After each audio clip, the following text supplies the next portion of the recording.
4절의 말씀으로 이런 교회가 되게 하소서라는 제목으로 함께 은혜 나누겠습니다. 몇 주가 될 것 같아요.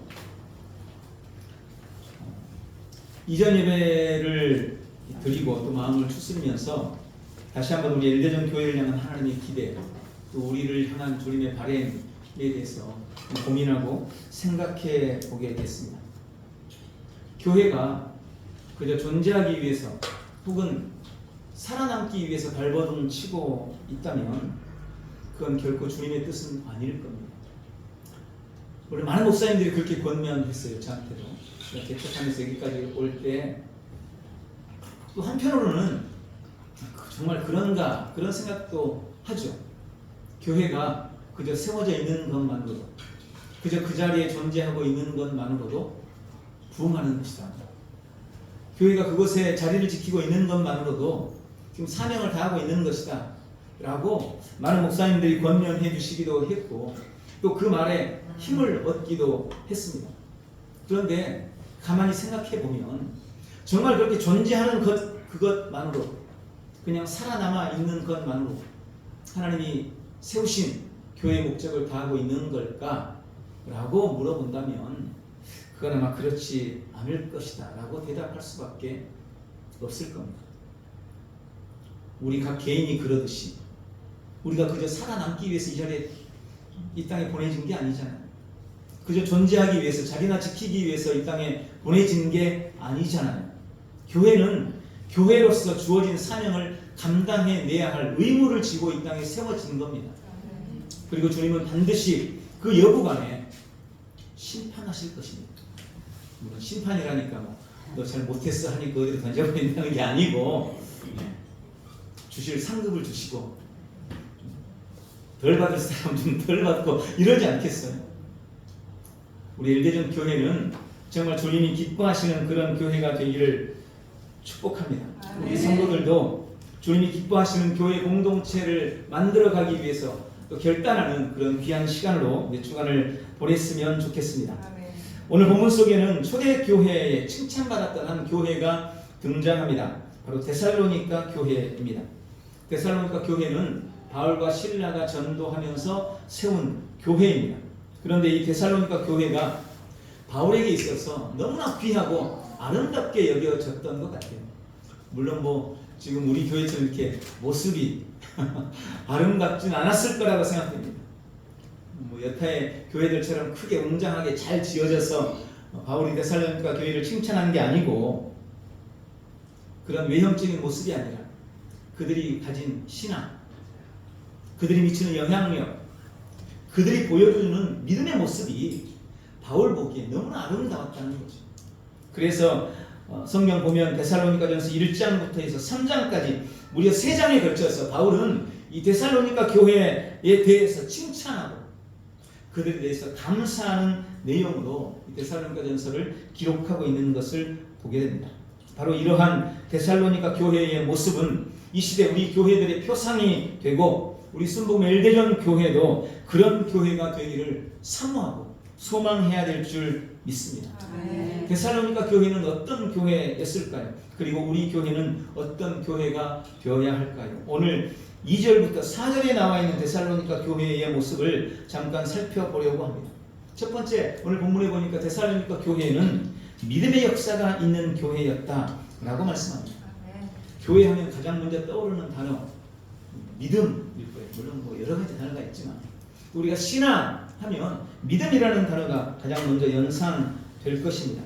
교회는 믿음 있는 교회가 되어야 하고, 성도 역시 믿음 있는 성도가 되어야 합니다. 오늘 본문에 나오는 데살로니가 교회가 가졌던 믿음에 대해서 성경은 역사하는 믿음, 믿음의 역사가 있는 교회, 이렇게 평가하고 있습니다. 저는 믿음에 대해서 흔히 그렇게 구분을 합니다. 3가지로 구분을 해요. 첫 번째는 일반적인 믿음이 있습니다. 이 일반적인 믿음이란 우리가 세상을 살아갈 때 갖는 상식적이고 윤리적이고 기본적인 믿음을 의미합니다. 이 믿음이 없으면 세상 사는 게 너무나 힘들고 어려울 겁니다. 건전한 사회가 되기 위해서는 이 일반적인 믿음이 있어야 됩니다. 예를 들면 어떤 법에 대한 믿음, 그렇죠? 또 사람에 대한 믿음, 또 상식과 윤리에 대한 믿음, 또 사회를 지탱하고 있는 시스템에 대한 믿음, 이런 신뢰들이 없다면 세상이 얼마나 힘들겠어요. 우리가 횡단보도를 건널 때 파란불이 켜지면 별 의심하지 않고 걸어갑니다. 8차선이 아니라 10차선이라도 그 법에 대한 기본적인 믿음이 우리한테 있는 거죠. 버스 탈 때 운전사 살펴보면서 버스 타는 사람 별로 없을 거예요. 그 사람이 누군지 모르지만 그냥 믿는 거죠. 그런 기본적인 신뢰. 또 뭐 예전에는 우리 5층에 있었는데 3층 건물에 올라오면서도 혹시 무너지면 혹시 요즘에 한참 또 그런 일이 있었잖아요. 건물이 무너지고 부실공사 이런 문제들. 근데 우리는 웬만해서는 그런 기본적인 믿음을 가지고 있기 때문에 별 의심 없이 이렇게 생활할 수 있는 거죠. 요즘에 물론 그런 기본적인 믿음이 지금 무너지고 있습니다. 그게 참 안타까운 거죠. 너무나 힘들어지는 게 사람 살기가. 괜히 지나가는데 인도로 잘 가고 있는데 갑자기 차도에 있어야 할 차가 인도로 달려든다든지, 나와 일면식도 없는 어떤 사람이 갑자기 칼을 꺼내서 나를 찌른다든지, 이런 기본적인 신뢰가 깨져버리면 하루하루 사는 게 얼마나 힘들겠어요. 이런 기본적인 믿음이 교회 안에도 사실은 존재해야 되는 거죠. 하나님께 대한 믿음이 아니라도 사람 사이의 관계에 대한 어떤 믿음들, 그게 없으면 교회 공동체도 아름답게 이루어지기가 참 어렵죠. 저는 성도들을 신뢰하고, 성도들은 목회자로서 김지훈 목사를 신뢰해주고, 혹 누구한테 다른 말을 들어도 우리 목사님 그럴 사람 아니야, 이렇게 말해주는 성도의 관계, 이게 아름다운 거지. 누가 목사님 이상한 상담인데 이러면 금방 그 말에 혹해가지고 우리 목사님 그럴지도 몰라, 이렇게 만약 관계가 깨져 있다면 교회 공동체가 아름답게 절대 유지될 수 없겠죠. 이런 믿음이 우리 교회에도 넘치기를 축원합니다. 두 번째는 구원에 이르는 믿음이 있습니다. 바로 예수 그리스도를 주와 그리스도로 믿는 믿음입니다. 예수님께서 나의 죄를 담당하시기 위해서 십자가를 지셨고, 그 십자가의 죽음과 부활이 바로 나를 위한 것이었으며, 그 부활과 그 구속을 믿음으로 나는 영원한 생명을 얻었다 라는 이 구원에 이르는 믿음. 여러분, 이 믿음은 아무에게나 주어지는 믿음이 아닙니다. 고린도전서 12장 3절에 그러므로 내가 너희에게 알게 하노니 하나님의 영으로 말하는 자는 누구든지 예수를 저주할 자라 하지 않고 또 성령으로 아니하고는 누구든지 예수를 주시라 할 수 없느니라. 성령님으로 하지 않고는 누구든지 예수를 주시라 할 수 없다. 바로 이 믿음, 이 믿음은 하나님이 우리에게 주시는 선물입니다. 거듭난 우리는 그 하나님의 선물을 가지고 그 하나님의 선물을 받은 것입니다. 이 믿음이 아니면 우리는 하나님을 아버지라고 결코 부를 수가 없습니다. 주님이 주신 선물. 저는 이 믿음이 로마서 12장 3절에 나오는 내게 주신 은혜로 말미암아 너희 각 사람에게 말하노니 마땅히 생각할 그 이상의 생각을 품지 말고 오직 하나님께서 각 사람에게 나누어 주신 믿음의 분량대로 지혜롭게 생각하라. 여기 하나님께서 각 사람에게 나누어 주신 믿음의 분량이라고 말씀합니다. 주님은 우리에게 각자에게 믿음의 분량, 기본적인 믿음을 주시는 거예요. 이 믿음으로 우리는 주님을 신뢰하고 그 믿음으로 구원에 이르는 놀라운 은혜를 누리고 있는 것입니다. 그리고 또 한 가지 믿음이 있는데 역사하는 믿음이 있습니다. 제가 이 말씀을 준비하면서 가장 많이 고민한 부분 중에 한 부분이 바로 이겁니다.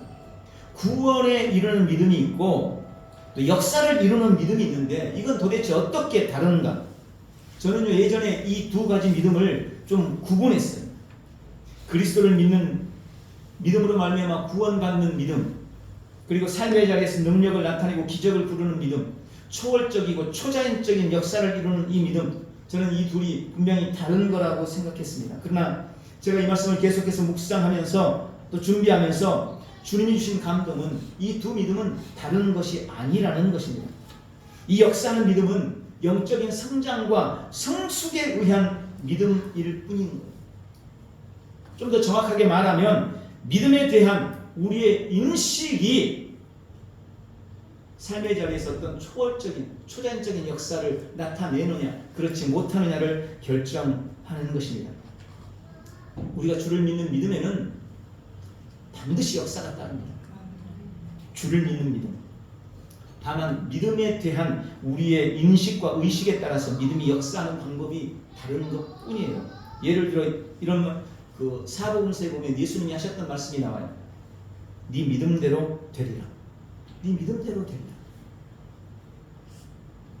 물론 믿음이 없으면 역사는 없죠. 믿음이 작으면 작은 역사가 나타나겠죠. 믿음이 크면 큰 역사를 이룰 것입니다. 그런데 단지 이것은 사이즈의 문제가 아니에요. 우리의 믿음이 우리의 경험이나 우리의 믿음의 어떤 경험들, 또 우리의 의식이나 인식에 따라서 그 역사가 다르다는 것을 우리는 인정해야 합니다. 이런 거예요. 어떤 사람은 신유에 대한 확신이 있어요. 또 그런 경험들이 잦아요. 성경에 보면 그 은사라고도 표현을 하지만, 나는 병 고치는 것, 주님이 나의 질고와 질병을 고쳤어. 또 다른 사람도 얼마든지 치료하시는 분이야 라는 더 확고한 믿음이 있는 사람들이 있어요. 신유에 대해서는 기도하면 응답을 받아요. 그런데 신유 말고 다른 부분에 대해서는 영 확신이 없어요. 다른 분야에 대해서 믿음이 없는 거예요. 치유와 신유, 건강에 대해서는 믿음이 큰데 부여와 번영이나 번성, 형통 이런 부분에 대해서는 믿음이 없는 사람들이 있어요. 오히려 반대로 생각하죠. 예수 믿는 사람들은 가난하게 사는 게 하나님의 뜻일 거야. 이렇게 생각하고 있는 사람은 그 사람을 통해서 어떤 부유함의 축복이 나타날 수가 있겠어요. 그러니까 안 되는 거예요. 믿음이 우리 안에 가지고 있는 믿음은 하나 같은데 각 분야별로 내가 경험하고 내가 의식하고 있는 믿음에 따라서 믿음의 역사들이 각각 다르게 나타나는 것입니다. 다시 믿음의 사이즈의 문제가 아니라는 거예요. 어떤 사람은 자신의 믿음이 늘 작다고 한탄합니다. 목사님 저는 믿음이 작아가지고 그래요. 믿음이 없어서 그래요. 이러면 이해를 하는데 믿음이 작아서 그렇다는 거예요. 믿음이 작아서 이렇게밖에 신앙 못한다는 거예요. 믿음이 작아서 더 헌신할 수 없다는 거예요. 그러나 정말 그럴까요? 아닙니다. 절대 그렇지 않습니다. 우리가 잘 아는 마태복음 17장 20절에 진실로 너희에게 이르노니 만일 너희에게 믿음이 겨자씨 하늘만큼만 있어도 이 산을 명하여 여기서 저기로 옮겨지라 하면 옮겨질 것이요 또 너희가 못할 것이 없으리라. 주님이 여기서 우리에게 말씀하시는 믿음 그 사이즈는요 겨자씨 하나입니다. 여러분 제가 할 수 없이 이렇게 표시하지만 겨자씨는요 눈에 보이지도 않아요. 제가 이렇게 들고 있으면 그냥 제 콧김에도 훅 날아가 버리고 그렇게 작은. 그런데 주님은 말씀하십니다. 그 겨자씨 한 알만큼만 있어도 이 산을 명하여 바다로 던져지라 라고 말하면 그대로 될 것이다. 우리가 가진 믿음, 주님이 우리에게 주신 그 믿음을 절대 과소평가하지 마시기 바랍니다. 우리의 믿음은 산을 옮기는 믿음입니다. 우리의 믿음은 병자를 고치는 믿음입니다. 우리의 믿음은 죽은 자를 살리는 믿음입니다. 우리의 믿음은 초자연적인 역사들을 우리의 삶에 나타낼 수 있습니다. 마가복음 9장 23절 말씀합니다. 예수께서 이르시되 할 수 있거든이 무슨 말이냐? 믿는 자에게는 능히 하지 못할 일이 없느니라. 아멘. 우리는 예수 그리스도를 믿는 믿음으로 구원을 얻었을 뿐만 아니라 우리 삶을 바꾸고 역사를 이루는 엄청난 은혜를 입고 있는 것입니다. 이 사실에 대해서 우리가 인식하고 인정해야 됩니다. 내가 가진 이 믿음의 위대한 역사, 이 위대한 능력, 나는 이 믿음으로 내 삶에 놀라운 역사를 이루어낼 수 있다라는 확고한 믿음이 있기를 바랍니다. 데살로니가 교회 성도들에 비해서 우리가 더 작은 믿음을 갖고 있다고 생각하지 않아요. 우리도 그들이 가졌던 동일한 믿음을 가지고 있습니다. 그들이 그런 역사를 이루는 신앙을 했고 살았고 그런 교회가 되었다면 우리 교회도 그런 믿음의 역사가 있는 그런 교회가 얼마든지 될 수 있습니다. 우리의 생각을 바꾸시고 내가 가진 믿음에 대한 인식을 바꾸셔서 매일 믿음의 역사를 보는 복되고 귀한 지체들이 되시기를 예수님의 이름으로 축원합니다. 두 번째, 데살로니가 교회에 대해서 사랑의 수고가 있는 교회라고 말씀합니다. 성경을 요약하면 성경을 믹서기에 갈아서 즙을 내서 엑기스만 뽑아내면 뭐가 나올까요? 사랑만 나올 겁니다. 성경을 요약하고 또 요약해서 한 문장으로 만든다면 하나님은 사랑이시다. 라 그래요. 두 글자로 나누면 사랑일 것입니다. 사랑은 그만큼 우리 성도에게 있어서 중요합니다. 나를 향한 하나님의 절절한 사랑 이야기가 바로 성경입니다. 우리를 향한 하나님의 사랑은 너무나 놀랍습니다. 죽음을 이긴 죽음보다 강한 그 놀라운 사랑을 하나님은 우리에게 보이셨습니다. 그렇게 우리를 사랑하는 주님이 우리에게 요구하고 있는 것 또한 사랑입니다. 여러분, 주님이 다른 것 요구하지 않으세요. 사랑을 요구합니다. 예수님이 자신을 배신하고 부인했던 베드로를 다시 만났을 때 베드로에게 다른 건 묻지 않으셨어요. 사랑을 물으셨습니다. 요한의 아들 시몬아, 네가 나를 사랑하느냐? 그런데 안타깝게도 우리의 옛 본성, 원래의 본성으로는 하나님을 사랑할 수가 없습니다. 여러분, 사람이 얼마나 이기적인지 아시죠? 사랑하는 것 같은데 결정적인 순간에는 배신합니다. 참 사랑이 아니기 때문인 거죠. 제자들이 그랬어요.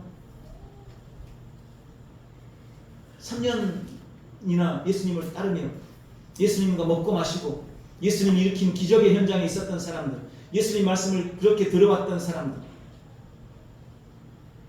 주님이 죽는 데 가면 나도 죽기까지 따라가겠습니다 라고 호언장담했던 그들이 다 결정적인 순간에 예수님을 배반하고 떠나버렸습니다. 그것이 인간이 가진 약함 같습니다. 그걸 가장 잘 아시는 분이 또한 예수님이셨습니다. 그래서 로마서 5장에 보면 예수님께서 십자가를 통해 우리를 향한 아버지 하나님의 사랑을 확증하시고 우리가 믿어 거듭났을 때 성령으로 말미암아 하나님의 사랑을 우리 마음에 부어주셨다라고 말씀합니다. 이전에는요, 우리가 우리의 의지와 우리의 능력과 우리의 노력으로 하나님을 사랑하려고 했지만 사랑할 수 없었어요. 그래서 하나님께서 성령으로 말미암아 하나님의 사랑, 그 놀라운 아가페의 사랑을 우리 심령에 부어주시는 겁니다. 이제 우리 안에는 하나님의 놀라운 사랑이 충만히 자리하고 있습니다. 사랑할 수 없던 우리에게 사랑할 수 있는 능력이 생기는 것입니다. 우리는 이제 하나님의 사랑으로 사랑할 수 있는 존재들입니다. 그리고 교회 공동체는 그 하나님의 사랑을 나타내는 곳입니다. 데살로니가 교회에 이 주님의 사랑의 수고가 있었다는 것입니다. 여러분, 사랑에는 수고, 희생이 반드시 따릅니다. 어떤 그 심리학자가 그런 말을 했대요. 사랑을 이루고 있는 요소들이 많은데 그 중에 90%는 희생이다. 사랑을 구성하고 있는 많은 요소들이 있는데 90%가 희생이라는 희생. 그런데 참 신기하게도 사랑하는 사람은요, 그 희생을 희생인 줄 몰라요. 객관적으로 봤을 때는 야, 어떻게 저렇게까지 할 수 있나? 우리 어머니의 사랑 생각해보면 그렇잖아요. 어머니들의 자식을 향한 사랑 얼마나 애절합니까? 얼마나 희생적입니까? 자신의 눈을 빼서라도 자식을 보게 하고 싶은 그런 어머니의 마음, 우리는 못해요. 그러나 사랑하는 그 당사자는 그걸 희생이라고 여기지 않는 거예요. 그걸 수고라고 여기지 않는 거예요. 어느 날 내가 그를 위해서 투자하는 시간, 그를 위해서 투자하는 물질이 어느 순간 아깝게 여겨진다면 그때가 바로 사랑이 식고 있는 시간인 겁니다. 주님을 향한 사랑도 마찬가지 아니겠어요? 주님은 우리를 그렇게 사랑하셨다. 우리에게 그런 사랑을 부어주셨습니다. 이제 우리 안에는 그런 놀라운 사랑을 할 수 있는 능력이 있습니다. 구약의 야곱은 라헬을 너무나 사랑했습니다. 그래서 14년을 머슴처럼 일했어요. 라헬을 너무 사랑했기 때문에 14년이라는 긴 시간을 수일처럼 여겼다라고 성경은 기록하고 있습니다. 여러분, 성도치고 하나님을 사랑하지 않는다, 사랑합니다 라고 고백하지 않는 사람은 거의 없을 것입니다. 다른 건 몰라도 내가 하나님을 향한 사랑만큼은 누구한테도 뒤지지 않아. 아마 누구라도 자신할 겁니다. 하지만 안타깝게도 하나님은 여러분의 그 말에 속지 않습니다. 하나님은 속지 않으세요. 요한일서 4장 20절에 누구든지 하나님을 사랑하노라고 그 형제를 미워하면 이는 거짓말하는 자니 보는 바 그 형제를 사랑치 못하는 자가 보지 못하는 바 하나님을 사랑할 수 없느니라. 여기 형제는 피를 나눈 혈족을 의미하는 게 아닙니다. 교회 공동체에 속한 지체를 말하는 것입니다. 하나님을 사랑하는 성도는 교회 공동체와 지체된 형제를 뜨겁게 사랑해야 됩니다. 그런데 내가 몸된 지체로 부름받은 우리 공동체 형제를 사랑하지 않으면서 하나님을 사랑한다고 말하면 하나님은 너 그거 거짓말이야 라고 말씀하신다는 것입니다. 많은 성도들이 하나님을 사랑하는 것도 자꾸 말로만 때우려고 해요.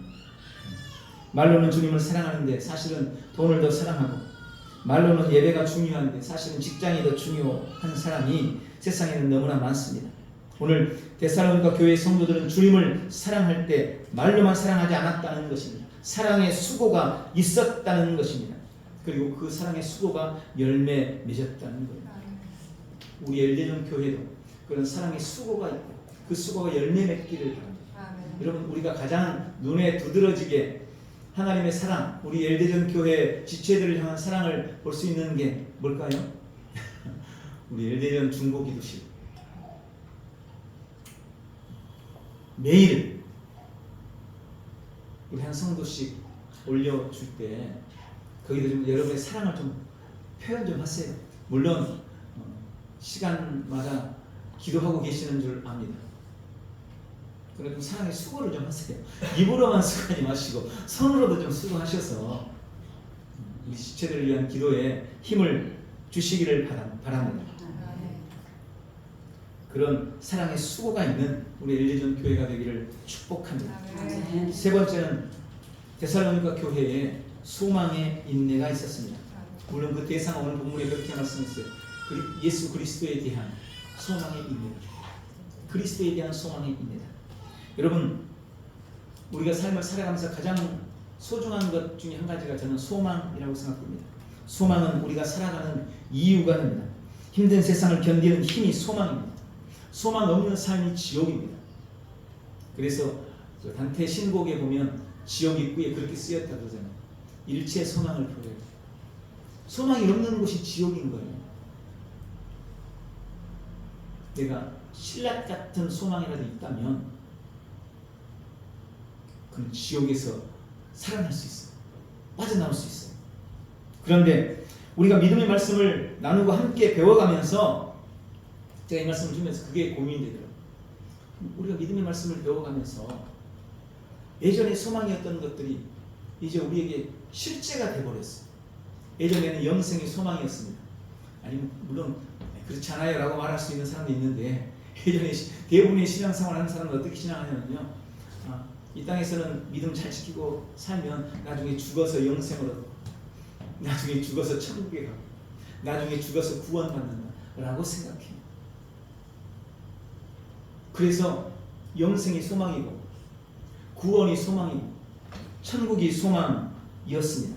그런데 이제 말씀을 아는 우리는 달라진 거예요.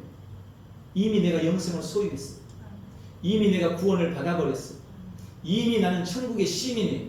이미 나는 시온의 백성입니다.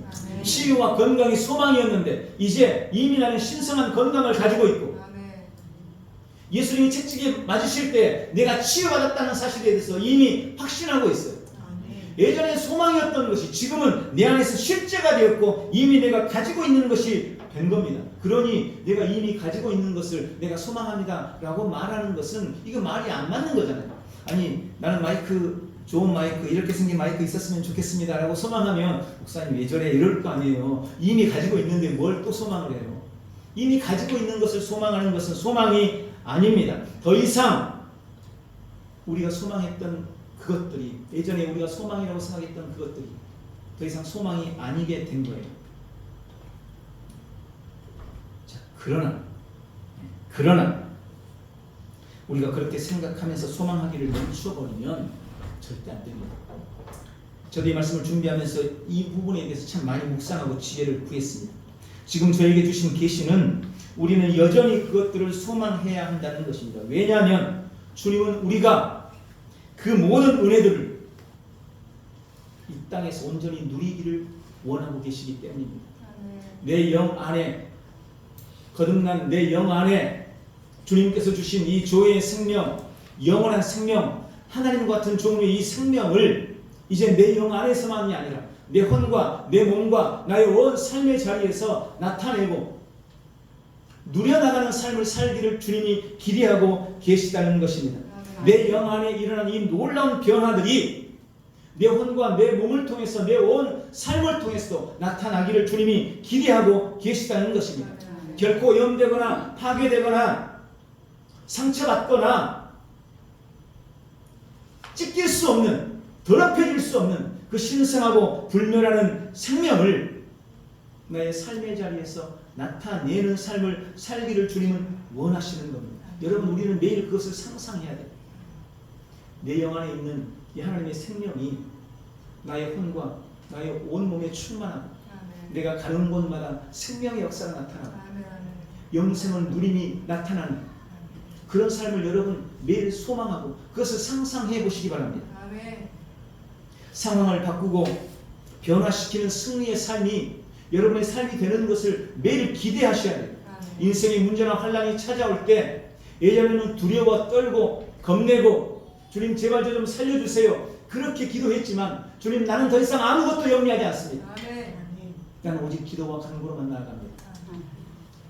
하나님을 사랑하는 자, 곧 그 뜻대로 부르심을 입은 자들에게는 모든 것이 합력해서 선을 이룰 것입니다. 주님, 지금 나에게 닥쳐있는 이 환난은 결국 나를 위한 선이 될 것입니다. 그리고 그 문제 앞에 당당한 나, 믿음으로 그것을 이겨내고 승리하는 나의 모습을 날마다 바라보고 그것을 상상하고 그것을 소망하시기 바랍니다. 예전에는 그저 막연하게 죽어서 얻을 영생의 소망이었다면 이제는 내 영 안에 충만한 하나님의 생명, 영생이 내魂과 내 몸과 내 온 삶에 누려지는 것. 그래서 가는 곳마다 좋은 영향력을 주고 사람들이 따르고 호의를 받고 그 축복을 누리는 것이 우리의 소망이 되어야 하는 것입니다. 예전에는 병만 들면 살려달라고 부르짖고 병원 찾아다니기에 급급하고 그랬다면 이제는 내 안에 있는 신성한 건강, 내 영 안에 우리 주님이 주신 신성한 건강, 주님이 채찍질 당하실 때 나에게 허락하셨던 그 치유가 내 온 육체에 나타나고 네가 가는 곳마다 사람들에게 손을 얹어 기도할 때 그들이 치유되고 회복되는, 여러분 그걸 소망하셔야 돼요. 그런 구체적인 소망이 우리에게 있기를 주님의 이름으로 축원합니다. 아멘. 그리고 우리가 그 모든 소망을 품고 나아갈 때 거기에 반드시 인내가 필요하다는 것을 기억하시기 바랍니다. 많은 사람들이 이 믿음의 말씀을 붙잡았다가도 이론적으로는 그런 것 같아요. 그죠? 왜냐하면 그게 성경이니까. 이론적으로는 그런 것 같아요. 그런데 실제 삶에 잘 누려지지가 않는 것 같아요. 그래서 중도에 포기하는 사람들이 너무나 많습니다. 말씀을 묵상하고 또 고백하며 선포하는 믿음의 고백이 처음에는 뭔가 새로운 것 같고 그래서 흥미를 가졌다가 내가 반복하고 있음에도 불구하고 나에게 어떤 변화가 나타나지 않는다고 너무나 많은 사람들이 너무 쉽게 포기하는 거예요. 말씀의 실제가 너무나 좋은지는 알겠는데 들을 때는 은혜가 되는 것 같은데 내 삶에는 아직 어떤 증거들이 나타나지 않기 때문에 많은 사람들이 끝까지 고백하기를 포기하는 거예요. 끝까지 고백하기를 포기해요. 그러나 모든 소망에는 인내가 필요한 것입니다. 데살로니가 성도들도 다 거듭난 성도들이었습니다. 그들이 지금 힘든 믿음의 시기를 보내고 있습니다. 수많은 환난과 핍박이 그들을 괴롭힙니다. 하루에도 수십 번씩 죽음의 위기에 처합니다. 수많은 유혹들이 찾아옵니다. 그러나 그들은 소망하기 때문에 인내하고 있었습니다. 바울은 그들이 가진 그 소망의 인내를 귀하게 여기는 것입니다. 우리는 우리의 믿음의 길을 계속해 나가야 합니다. 우리의 믿음의 길에 끊임없이 도전이 찾아옵니다. 사탄은 패배했지만 여전히 우리 주변을 어슬렁거리면서 폐잔병들이 먹을 것 찾아서 민가를 내려오듯이 사탄 마귀가 이미 패배했지만 여전히 삼킬 자를 찾아서 우리 주변을 어슬렁거리고 있다는 것을 기억하시기 바랍니다. 여러분, 약속은 이미 성취되었습니다. 그러므로 우리의 소망은 결코 부끄러움을 당하지 않을 것입니다. 소망의 인내로 승리의 그날을 보는 우리 온 성도들이 되시기를 예수님의 이름으로 축원합니다. 주님은 우리 교회가 주님의 기쁨이 되고 부흥하기를 원하십니다. 그리고 오늘 데살로니가 교회를 통해 우리를 도전하고 계십니다. 믿음의 역사가 있는 교회, 사랑의 수고가 있는 교회, 소망의 인내가 있는 교회, 우리 엘대전 교회가 이런 교회가 되어져서 이 지역사에 영향력을 미치고 영혼을 건지고 살리는 복되고 귀한 교회가 되기를 예수님의 이름으로 축원합니다. 기도하겠습니다. 사랑하는 아버지, 머리 대신 주님의 몸된 교회로 우리 한 사람 한 사람을 불러주셔서 감사합니다. 나에게 주신 믿음은 점점 자라 산을 옮기는 위대한 믿음이 됩니다. 주님, 나의 믿음은 초자연적이고 초월적인 역사하는 믿음임을 감사합니다. 성령으로 인해 내 안에 부어진 아버지 하나님의 풍성한 사랑으로 말미암아 나는 주님을 사랑하고 세상을 향한 사랑의 수고를 결코 아끼지 않을 것입니다. 내 영에 가득한 하나님의 생명은 나의 온 삶에 풍성할 것입니다. 나는 매일 소망의 인내로 결코 부끄러움을 당하지 않습니다.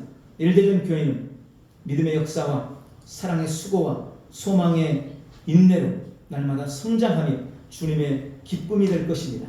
예수님의 이름으로 기도합니다. 아멘. 우리 다 같이 일어나셔서